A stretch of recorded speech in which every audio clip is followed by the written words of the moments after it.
A gente retoma o Morning Show dessa quarta-feira falando da reforma da Previdência. A tramitação da proposta que altera regras da aposentadoria foi travada ao longo desta terça-feira e as discussões invadiram a madrugada. Os deputados reunidos hoje para, talvez, quem sabe, votar a reforma em plenário, né, decidem aí o futuro do país nesse acerto de contas, né, Vini? Essa balança aí precisa ser equilibrada. Agora eu pergunto o seguinte, já começou a sessão na Câmara? Ontem foi, como eu disse aí, madrugada dentro. Isso, aí depois eles votaram ali pelo encerramento das discussões ontem. Para recomeçar hoje, estava prevista para as 10h30 da manhã, mas teve um atraso. Eles estão agora com uma sessão em homenagem aos 42 anos da Igreja Universal. Inclusive o presidente Jair Bolsonaro esteve presente na sessão. Chegou até a comentar que pode escolher aí um ministro terrivelmente evangélico para a PGR, foi uma das falas do Bolsonaro, e depois eles devem retomar aí os trabalhos da reforma da Previdência. Mas olha, ontem a oposição acabou sendo derrotada em várias obstruções, né, Edgar, inclusive para um requerimento para a retirada da pauta, que teve 331 votos contrários contra 117 votos a favor, ou seja, já é um parâmetro positivo para o governo que pretende aí aprovar esta reforma da Previdência. Agora, outro destaque importante sobre essa matéria, Edgar, é o posicionamento da política Tabata Amaral, do PDT, que tem como um dos grandes engajamentos dela aí a educação, mas como ela é uma deputada federal, ela vai ter que decidir também se vota a favor ou vota contra a reforma da Previdência. O que acontece? O PDT, que é o partido dela, que tem o presidente Carlos Lupe, que tem o Ciro Gomes, que foi candidato do partido à presidência do ano passado, fechou questão contra a reforma da Previdência. Porém, a Tabata Amaral já se manifestou favorável à reforma. Até porque ali algumas questões que ela acabava criticando acabaram sendo cedidas e foram mudadas na reforma. Eu quero até mostrar um tweet que ela acabou fazendo ontem. Nós temos aí, Brunão, para mostrar, dizendo o seguinte: o aumento para 20 anos, ela se refere à aposentadoria das mulheres, tá? O aumento para 20 anos de prestação inviabilizaria a aposentadoria de milhões de mulheres. Nós, da bancada feminina, não aceitamos. Nos unimos, pressionamos e negociamos. O governo havia se comprometido em aceitar nossa proposta. Quando o texto chegou ao plenário, não havia alteração. Hoje, nossa luta foi concluída e conseguimos que todo o cálculo da aposentadoria fosse revisto. E agora, as mulheres terão direito a receber 60% do valor do benefício a partir dos 15 anos de contribuição. Porque ela havia dito que como a média das mulheres de contribuição é de 18 anos, de 17 para 18 anos, seria muito inviável que esse valor, que esse número ficasse em 20 anos, que esse tempo ficasse em 20 anos. Como isso foi corrigido, então ela pretende votar aí a favor da reforma da Previdência. Tabata Amaral, inclusive, que também já foi especulada pelo próprio partido, Edgar, a ser a candidata a prefeita de São Paulo no ano que vem, apesar dela já ter dito que não pretende. Mas, enfim, o presidente do partido, o Carlos Lupe, disse o seguinte, que quem apoiar as mudanças na aposentadoria será punido com o desligamento da legenda. Portanto, os deputados federais do PDT que votarem a favor da reforma da Previdência serão expulsos do partido. E o Ciro Gomes também ligou para a Tabata Amaral para tentar convencê-la a mudar de opinião. Chegou a telefonar para ela, fez ali algumas orientações, mas ela acabou alegando ao Ciro Gomes que após as negociações o governo atendeu às reivindicações da bancada feminina e alterou até mesmo o cálculo da aposentadoria, que foi referente a isso que a gente exibiu agora na tela.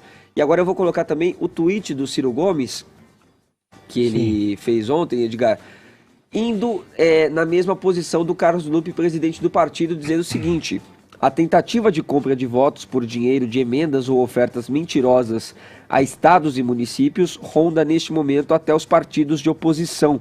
Defenderei que o PDT expulse aqueles que votarem contra o povo nesta reforma da Previdência elitista. Dói, mas o Brasil não pode aceitar mais essas práticas corruptas e fisiológicas.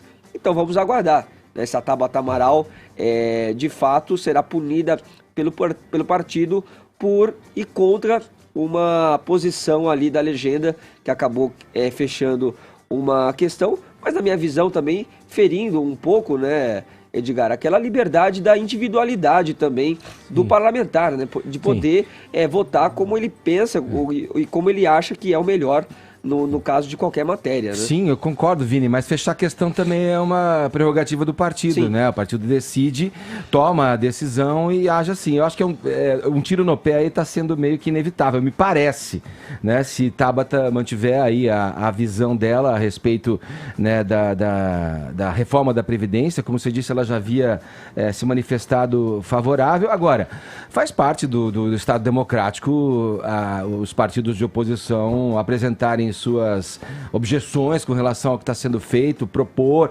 Tem muita gente também, há que se dizer, na oposição, que fica só tripudiando e atravancando as coisas. Ela apresentou ali, na prática você viu, olha, tinha lá uma questão que foi colocada, reivindicamos, bancada feminina, enfim. Pronto, mudou-se o texto, considerou-se favorável e continuou ali com o aspecto positivo para que haja reforma na visão da Tabata. O partido não pensa assim. Agora, tem um monte de coisa aí envolvida, né? E, como eu disse, cara, parece que esse tiro no pé é só disparar, né? Poxa, isso é a melhor coisa que poderia acontecer para a deputada Tabata Amaral.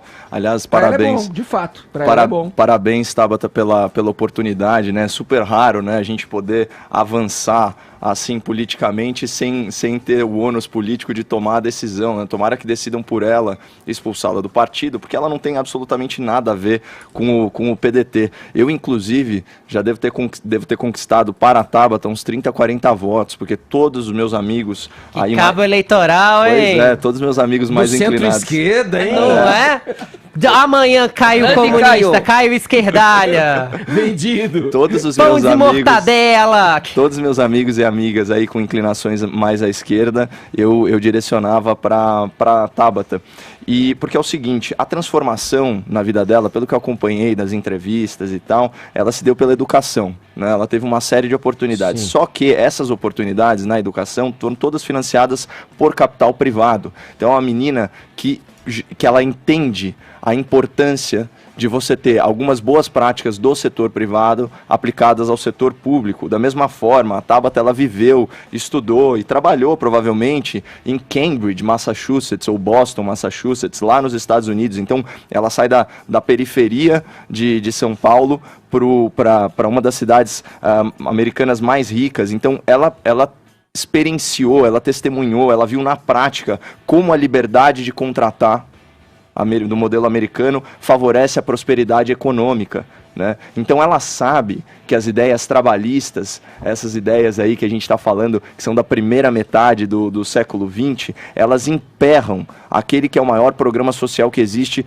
que é o emprego. E ela é um peixe fora d'água mesmo. Imagina, a menina está num partido em que o presidente é o Carlos Lupe, que foi ministro da Dilma Rousseff, um daqueles 7 ministros que caiu no primeiro ano de mandato. Eu convido aí o ouvinte da PAN a pesquisar por que o ministro Carlos Lupe saiu do governo Dilma.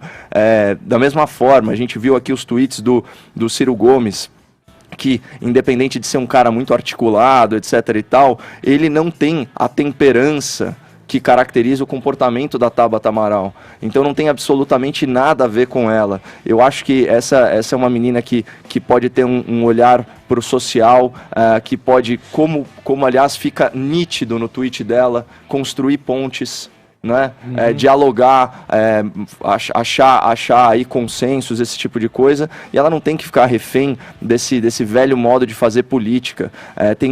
Tem espaço para Tabata Amaral em uma série de partidos, e eu espero que diante dessa situação ela lute também por uma outra bandeira que é muito importante, que são as candidaturas independentes, deputada. Você é maior do que esse partido, que tem ideias atrasadas, que tem líderes reacionários. Você é muito maior que isso. Então, assim, lute pela pelas candidaturas independentes, até porque o Brasil está em flagrante violação aos direitos humanos e ao Pacto de San José da Costa Rica. É um dos poucos partidos em que os nossos direitos políticos estão submetidos à hegemonia partidária e dependem do amém desse tipo de cacique político que está te ameaçando agora. Então, fica aqui o apelo aí para os nossos parlamentares para que lutem também por essa causa.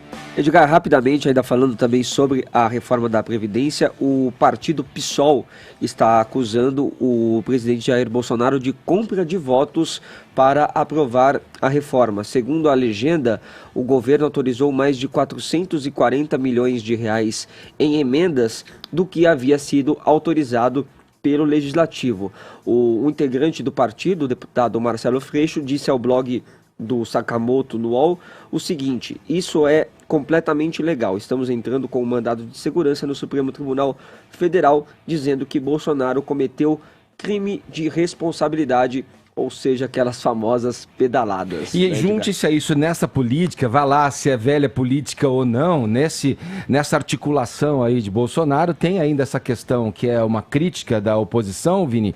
Soma-se a isso que você disse aí, o perdão da dívida de ruralistas aí, que causaria um rombo aí, a de 88 bilhões é a conta que se faz, né, para o Brasil, e a flexibilização também que afrouxa, né, essa fiscalização. A gente já falou aqui no programa ontem sobre as igrejas, né, ou seja, cedendo à pressão da bancada evangélica, tal, com relação às multas, né, a fiscalização em torno das igrejas também. É ali a política, se é velha ou nova, a gente vai saber ali no futuro, e com certeza vamos comentar por aqui. A conduta do governo em relação às emendas, eu classificaria como terrivelmente legal. Porque ela está prevista, né? Exatamente. É isso que tem que também tirar essa confusão. E, inclusive, né? Ela atende vamos dizer assim, a mentalidade desse Congresso, que recebeu aí de braços abertos a PEC do orçamento impositivo. Lembra aquela que foi votada em 3, 4 horas? Sim. O que é aquilo? Basicamente, você tira orçamento da União, você amarra, você engessa isso para as emendas de bancada, além das emendas individuais. É importante lembrar ao ouvinte que cada deputado tem 15 milhões de reais para destinar aí para os seus currais eleitorais, e isso desfavorece a oxigenação e a renovação política. Agora, e lembrar que todo mundo fez isso, né? Todo Sim. governo fez isso, lançou mão dessa... Eu sempre me manifestei aqui, Edgar, contra as emendas parlamentares, seguindo aí, inclusive, os ensinamentos do professor Modesto Carvalhosa, que pontua muito bem que o poder que é responsável pela fiscalização do orçamento não pode ser sócio do orçamento. Agora, é fundamental, então, que toda aquela imprensa que falava que a articulação política era uma coisa muito natural, aplauda o governo nesse momento por estarem atuando exatamente como vocês gostariam que eles atuassem.